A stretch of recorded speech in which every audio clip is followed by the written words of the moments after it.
Alright, I'm gonna read another book.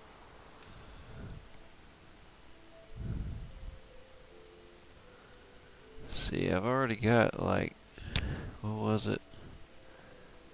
Spirit of the Daedra. I thought about reading that, but I don't want to. Words and Philosophy was one that I kind of wanted to read, so that's what I'm gonna read.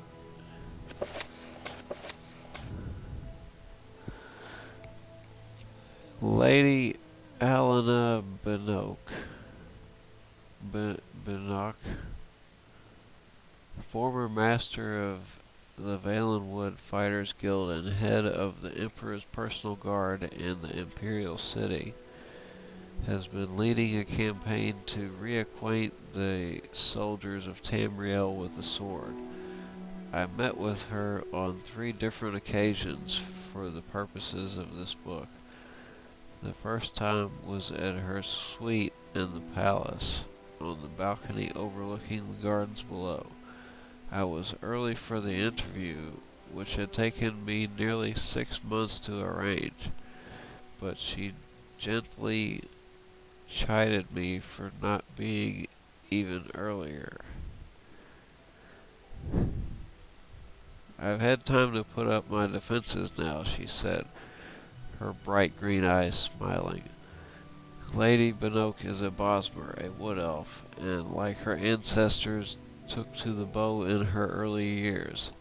She excelled at the sport, and by the age of 14 she had joined the hunting party of her tribe as a jackspur, a long-distance shooter.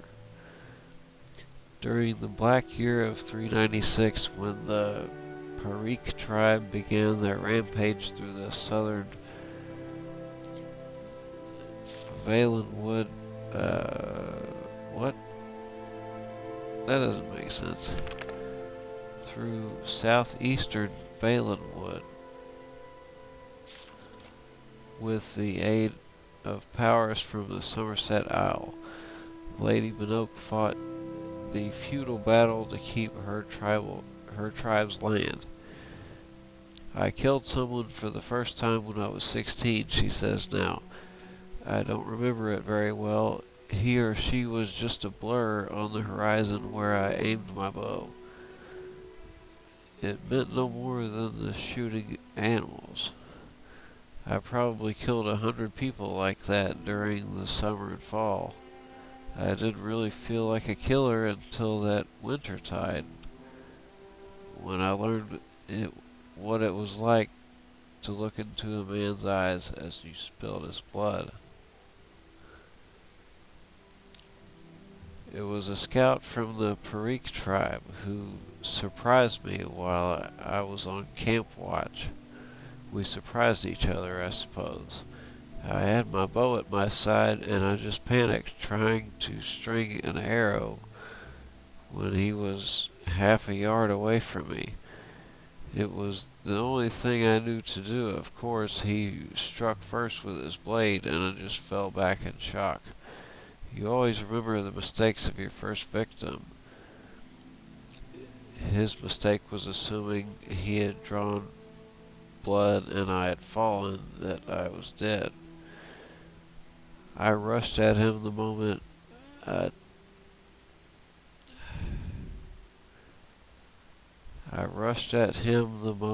he turned from me towards the sleeping camp of my tribesmen. He was caught off guard and I wrested his blade away from him. I don't know how many times I stabbed at him by the time I stopped. When the next watch came to relieve me, my arms were black and blue with strain. There was not a solid piece of him left. I had literally cut him into pieces. You see, I had no concept of how to fight or how much it took to kill a man. Lady Benoak, aware of this deficiency in her education, began teaching herself swordsmanship at once. You can't learn how to use a sword in Valenwood, she says. which isn't to say a Bosmer can't use blades, but we're largely self-taught, as much as it hurt when my tribe found itself homeless. Pushed to the north, it did have one good aspect. It afforded me the opportunity to meet Red Guards.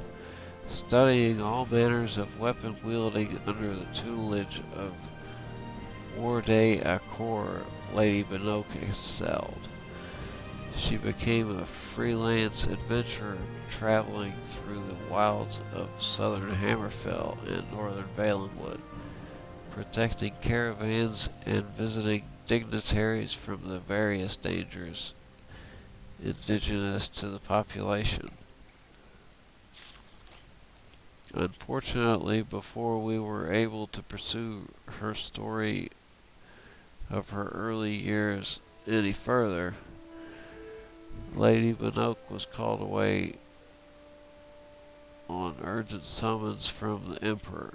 Such is often the case with the Imperial Guard, and in these troubled times perhaps more so than in the past. When I tried to contact her for another talk, her servants informed me that their mistress was in Skyrim.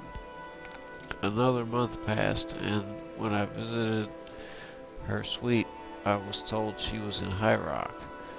To her credit, Lady Binoc actually sought me out for our second interview on Sun's Dusk of that year.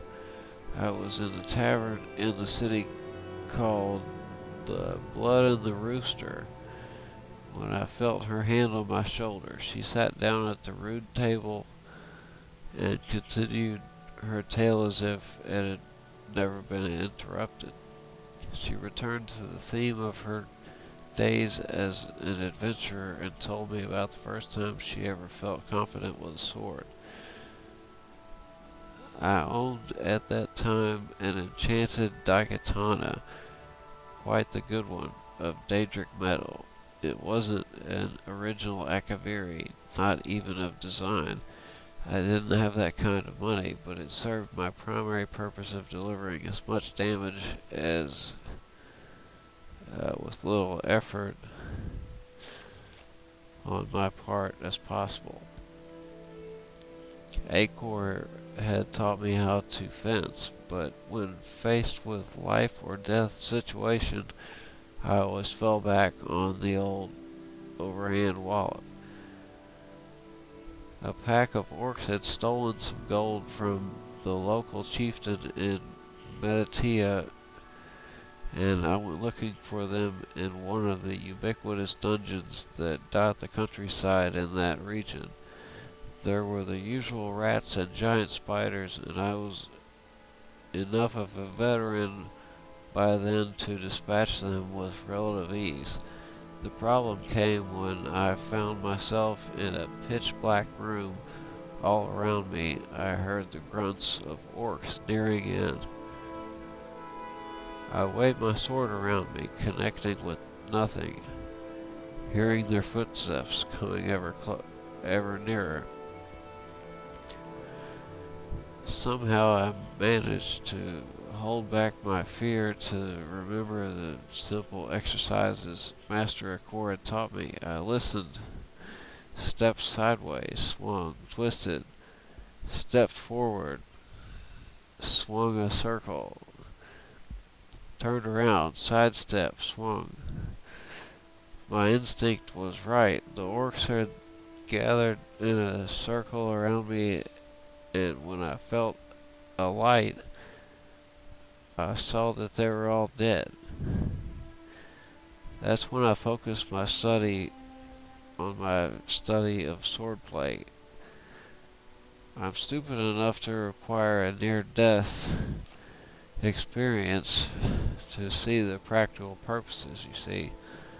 Lady Binoc spent the remainder of the interview responding in her typically blunt way to the veracity of various myths that surrounded her and her career. It was true that she became the master of Valenwood Fighters Guild after winning a duel with the former master, who was a stooge of the Imperial Battle Mage, the traitor Jagar Tharn. It was not true that the one responsible for the Valenwood Guild's disintegration 2 years later. Actually, the membership of the Valenwood chapter was healthy, but fucking goddamn.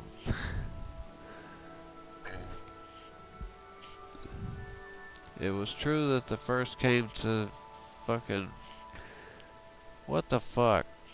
They fucked it up with these goddamn. Look at all these damn things. Fuck it. I ain't reading the rest of it.